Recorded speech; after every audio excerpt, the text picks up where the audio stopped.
بسم اللہ الرحمن الرحیم۔ پانچواں سوال ہمارے سامنے کیا ہے؟ معاصر علماء میں جو نوجوان فارغین یا اپنے طور پر دعوتی سرگرمیوں میں مصروف دعات بھینس کی قربانی کو ناجائز کہتے ہیں، وہ اپنی دلائل میں منہج سلف کا حوالہ دیتے ہیں۔ اس کی حقیقت کیا ہے؟ سمجھ گئے سوال؟ سوال کیا ہے کہ اس وقت جو علماء ہیں، یعنی اس وقت موجودہ جو علماء ہیں، ان میں جو نوجوان فارغین ہیں، یعنی نئے نئے مدارس سے پڑھ کر کے فارغ ہوئے ہیں، یا ایسے بعض علماء جو اپنے طور پر دعوتی کام کرتے ہیں، ہے نا، وہ لوگ بھینس کی قربانی کو ناجائز کہتے ہیں، اور وہ لوگ دلیل میں کیا کہتے ہیں؟ منہج سلف کا حوالہ دیتے ہیں، اور کیا کہتے ہیں؟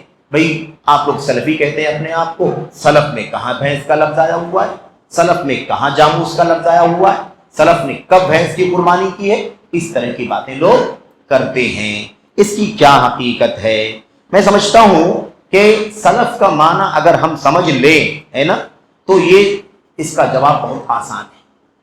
سلف میرے بھائیوں، اللہ کے نبی محمد رسول اللہ صلی اللہ علیہ وسلم امام السلف، رأس السلف، قدوۃ السلف، اسوۃ السلف ہے کہ نہیں؟ اور آپ کے سامنے رہنے والے صحابہ کرام، یہ پہلا بیچ ہے جو نبی کریم کی زبان سے قرآن سنتا رہا، اللہ کے نبی کی حدیثیں سنتا رہا، عمل کرتا رہا۔ یہ سب سے آئیڈیل ہے پوری انسانیت کے لیے امت۔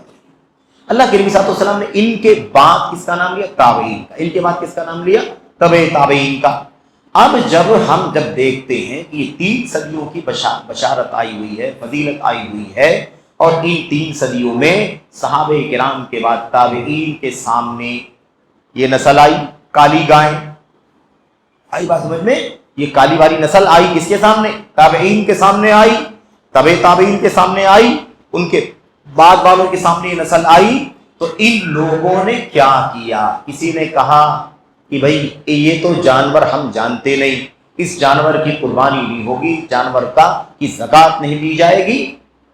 سوال کرنے والے نے اس سے پہلے کے سوال میں سوال کیا ہے، کسی بھائی نے سوال کیا ہے کہ صحابہ کرام نے زکوٰۃ دی، تو سوال یہ پیدا ہوتا ہے کہ سلف ہی نے قربان زکوٰۃ دی کہ نہیں دی بھینس کی؟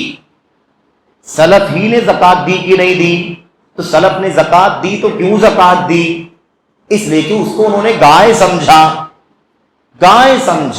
اسے بقر سمجھا، اسی لیے تو زکوٰۃ دی، اسی لیے زکوٰۃ لی گئی۔ تو یہی تو سلف ہیں ہمارے صحابہ کرام۔ ہماری معلومات کے مطابق صحابہ کے سامنے نسل نہیں آئی، ہے نا، یہ تابعین کے سامنے نسل آئی، ٹھیک ہے؟ اب ان کے سامنے نسل آئی، وہ زکوٰۃ دے رہے ہیں، زکوٰۃ دے رہے ہیں۔ تو یہی تو سلفیت ہے کہ اگر تابعین نے زکوٰۃ دی ہے تو اس لیے دی ہے کہ وہ کیا ہے؟ بقر ہے، اور جب زکوٰۃ دی جا سکتی ہے، لی جا سکتی ہے، تو پھر قربانی کا حکم تو اس سے کمتر ہے۔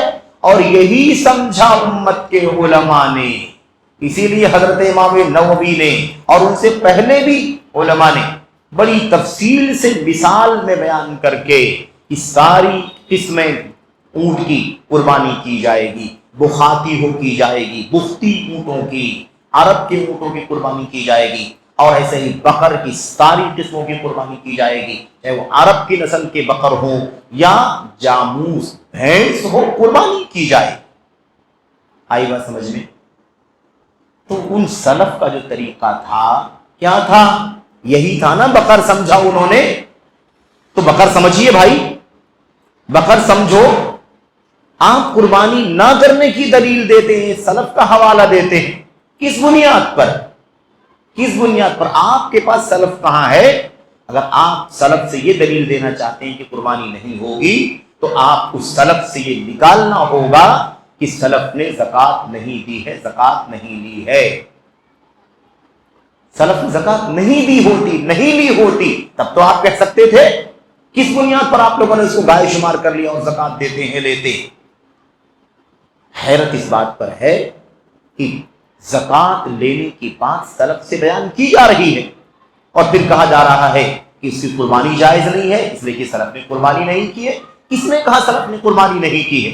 جی، سلف نے اس کی زکوٰۃ لی ہے، زکوٰۃ دی ہے، اسی لیے زکوٰۃ دی ہے کہ وہ کیا ہے؟ وہ بقر میں ہے۔ اور یہی سمجھا امت کے علماء نے یہی سمجھا، اسی لیے بہت تفصیل سے حضرت امام نووی رحمۃ اللہ علیہ نے تو بہت تفصیل سے، امام باجی رحمۃ اللہ علیہ وغیرہ نے بڑی تفصیل سے مثال کے ساتھ، اور یہ میں ان دونوں کا نام اس لیے لے رہا ہوں اور اس طرح کے نام اس لیے کہ انہوں نے تفصیل کے ساتھ باقاعدہ بات کی ہے، ورنہ رہی بات ان سے پہلے تو پہلی صدی، دوسری صدی، تیسری صدی، چوتھی صدی، پانچویں، چھٹی، ساتویں، آٹھویں، ہر صدی میں آپ کو اقوال ملیں گے، آپ کو اقوال ملیں گے۔ بھینس کی قربانی جائز ہے، بھینس کا حکم گائے کا حکم سیم ہے، دونوں کے ایک حکم ہونے پر اجماع ہے، کہ آپ کو سارے اقوال، ساری تصریحات کتابوں میں بھری پڑیں گی، بھری پڑی ملیں گی آپ کو۔